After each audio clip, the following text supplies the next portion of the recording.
Good morning.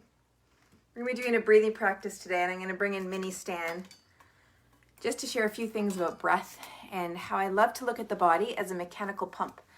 Because there's all sorts of things we can do to improve breathing, which are really effective. And a biggie, which is not often considered, is just how the tissue is in our system, right? So the intercostals, the various other myofascial tissue that's underneath the clavius, that's in and around the rib cage, that's in the abdomen, that's in the pelvic floor. Because the pelvic floor has everything to do with how the diaphragm moves. The diaphragm has everything to do with the pelvic floor movement. These two are a big piece to improving your overall breathing and your ability. So when the ribs are a little bit limited due to tissue, then that can make it really difficult for air to come in and do its respiration thing. So we're going to talk a little bit about or practice a little bit of stuff to help you with your breathing. And if you're somebody who practices a lot of pranayama, if you're somebody who does a lot of meditation, you're going to find that your ability to be still and your ability to feel some of the subtlety of those activities is going to be much heightened. Okay, so what we're going to just start with initially is just a really easy breathing. So I'm sitting up on a block right now in front of you. So just find a comfortable place to sit, whether it's on a block or it's on a chair, on a bolster. It's generally a good idea to sit up on something because for most people, when they sit, they might either have to sit themselves really up and pull their ribs forward to get themselves up, or they're really like this and they're trying to get themselves up. And so when you're up on a bit of a height, the ability to be vertical is a lot easier. Okay, so let's just do a baseline of how it is that you're breathing now. Okay, so just notice yourself, inhale and exhale.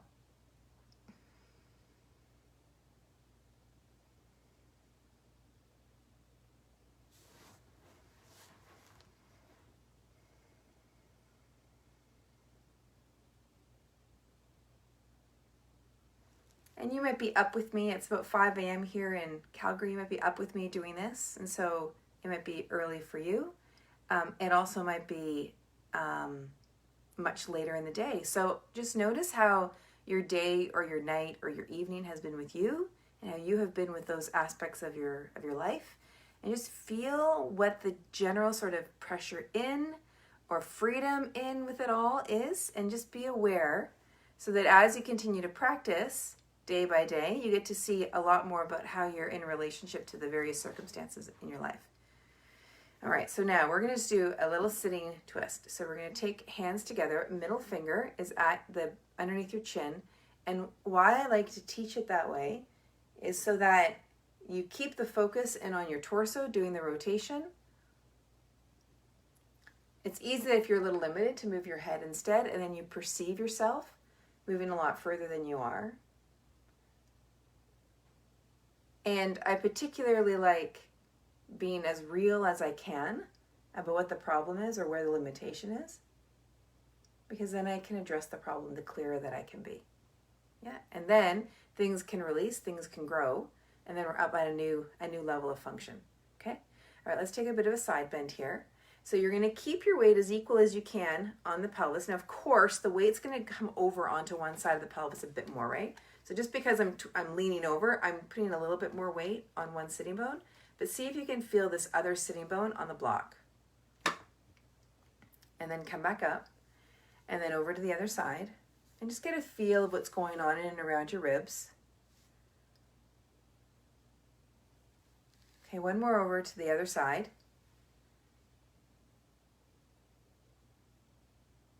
Now, a lot of people sometimes poo-poo practices that have a focus on breathing.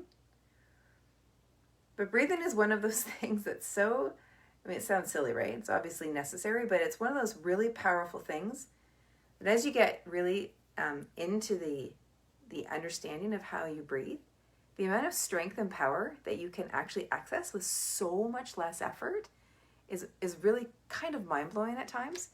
Okay, so we're going to take the Theraband now, and we're going to take the Theraband around your ribs. And when you start to learn about how much more effortless it can be as you become more conscious of the connection between your breathing and your body, it's you kind of wonder why you did it so hard before.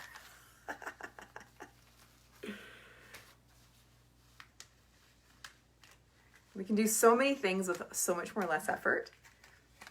Yeah, which is one of the big reasons I'm so into ease and how the turtle wins. Okay, so we've got this around the lower ribs, right? So my ribs are here.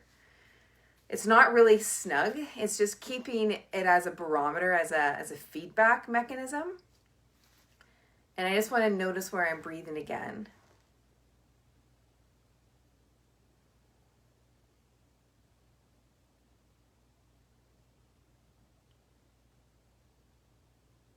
And then from there, let's start to move the breath without increasing the volume out to the sides of your ribs.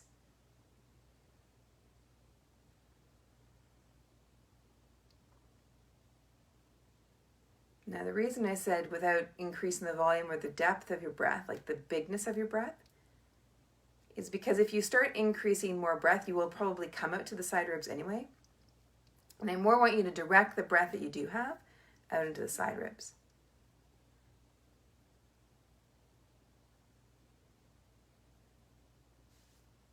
And so this band is giving that feedback. And now start to bring the breath to the back of your ribs.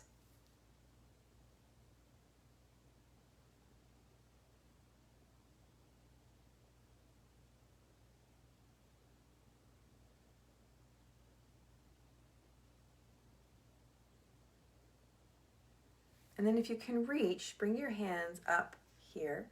If you can't reach, then just keep down through here. But the hands are in the upper part of your back. Same thing. Bring the breath into the upper part of your back.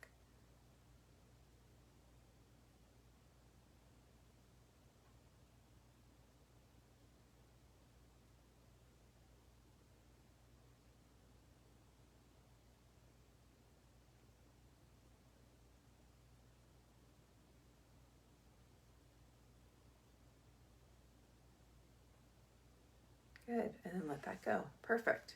All right, now take the band away. Just take a moment now and let your natural breathing emerge.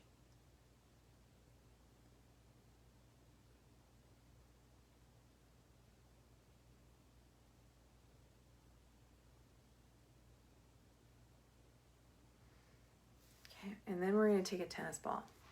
Now you can use a massage ball that's about the same size as this, but I wouldn't go much bigger than a tennis ball or smaller.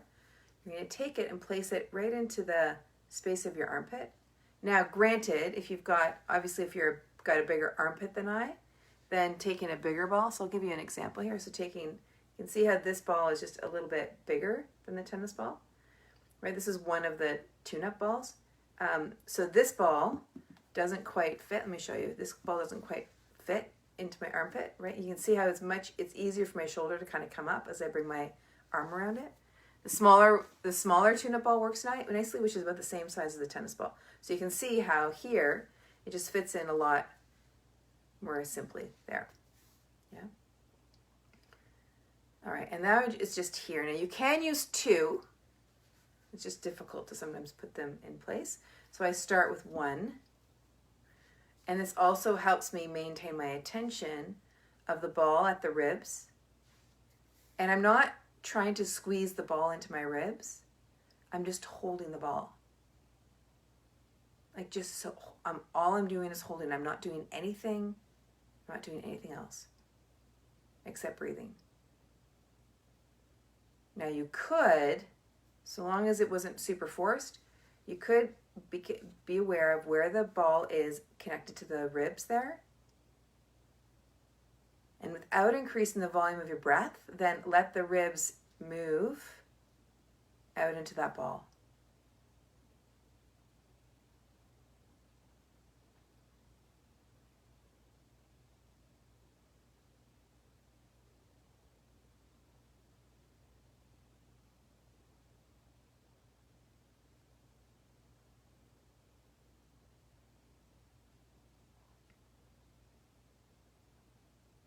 Okay, and then let's take that ball away and just take a moment now and notice what that feels like. Okay, good. And then other side. So one thing that can sometimes happen is that this can happen. And so it may be, again, that the ball's too big. Yeah. It might be that the tissue is not supple enough. So just see if you can find a tool that's the right size, and or just kind of fiddle with where you place the ball. Okay. And again, you can just sit right here, or you can feel the ball against the ribs here and feel the ball in the rib connection. Now, this is obviously not a good idea. I would think if you're just post-surgery of anything up in this area.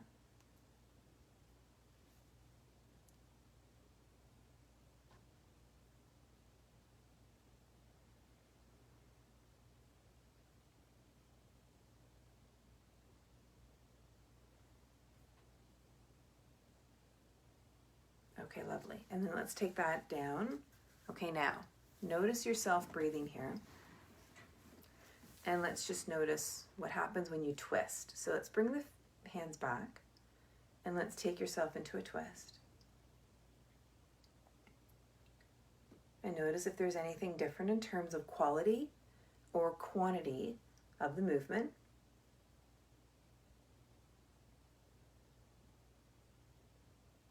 One of the things I love to say, let's go back this way, is that you can know all the anatomy and all the mechanical issues that are going on in your body. But if you don't have a relationship with your body, none of that matters. And there's a real difference between knowing the anatomy and the mechanics of what's going on or not going on and having a relationship.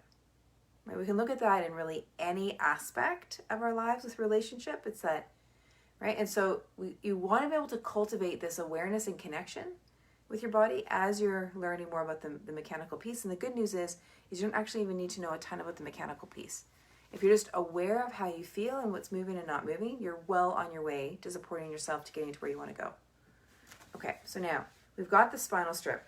This spinal strip is a piece of foam, and you don't need to have one, but if you want one, we got lots of them. So you can DM me or send us an email and we can get you hooked up with these.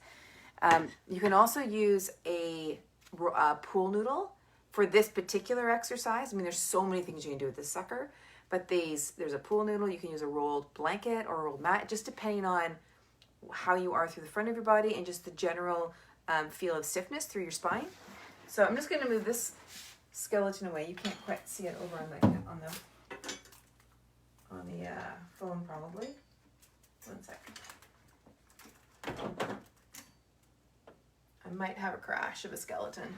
Okay, so from here, I'm going to take the spinal strip and I'm going to place it right opposite the bottom of my breastbone. So it's right along around my bra strap here is where it's going to be placed.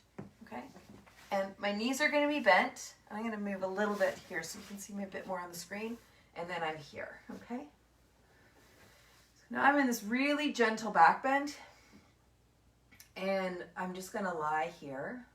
Now, here's something that's really important, is that even though my body is in the back bend, and your body might be in the back bend, it doesn't necessarily mean we ought to be here, right? Because you might feel all sorts of pain down in your lower back or your SI. You might feel strain in your neck and your jaw. So those are all indications that while you've gotten into the position, there's something that's snagged. So there's a couple things you can do. The first is just to lift your hips up in the air, not high, but just a little bit, maybe in line with that spinal strip if you can perceive that. And notice if any of those sensations go away.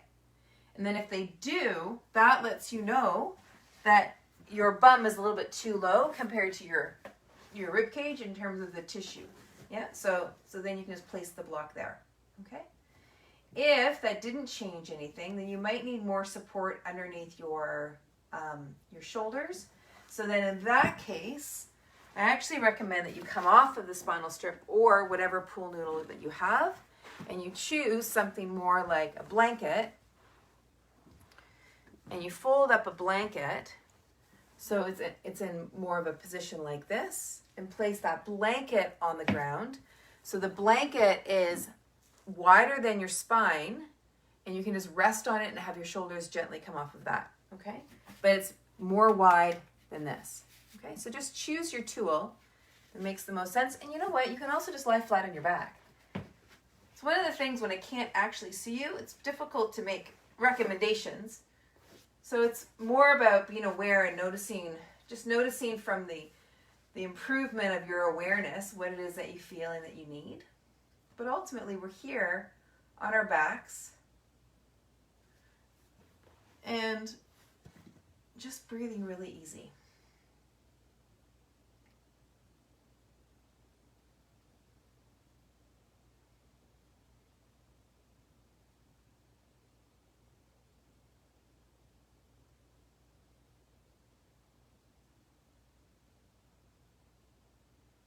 And just feel the air coming in and going out.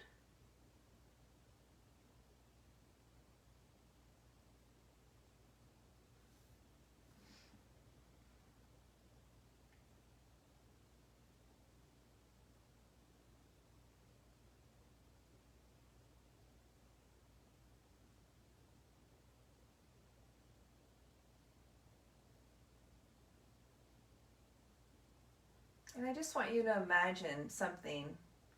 Imagine if you only moved as fast as you could feel your breathing.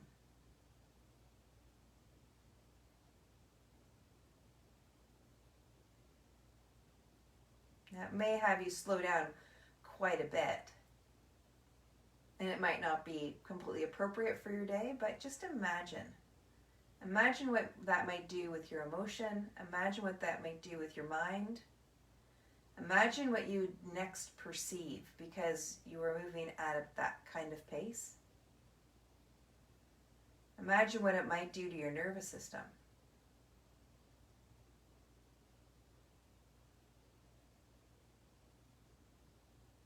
Okay, so we're going to come off of this prop. Take a moment and lie back on your back.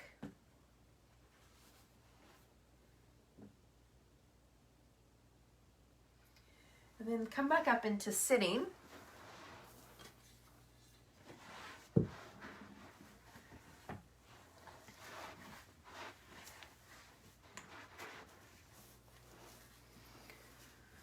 All right, so back up into sitting. And now feel yourself where you're at, right? And so here I am vertical again. And just notice how vertical you feel and how much effort you're using to be vertical. And then return back into your breathing.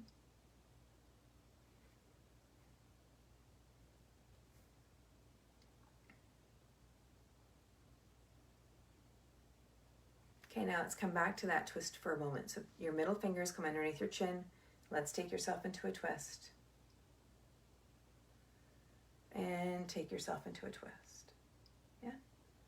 One more time to the other side. And then other side. Great. Now you might have noticed a difference in your twist. You might be now noticing something different in your breathing. This might lead you to want to do other practice, like maybe a vinyasa, maybe into a weight training practice, maybe out for a run.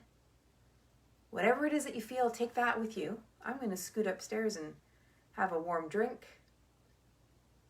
Maybe read the paper and get ready for my day. So, wherever you're at, you have a great practice and we will see you tomorrow morning.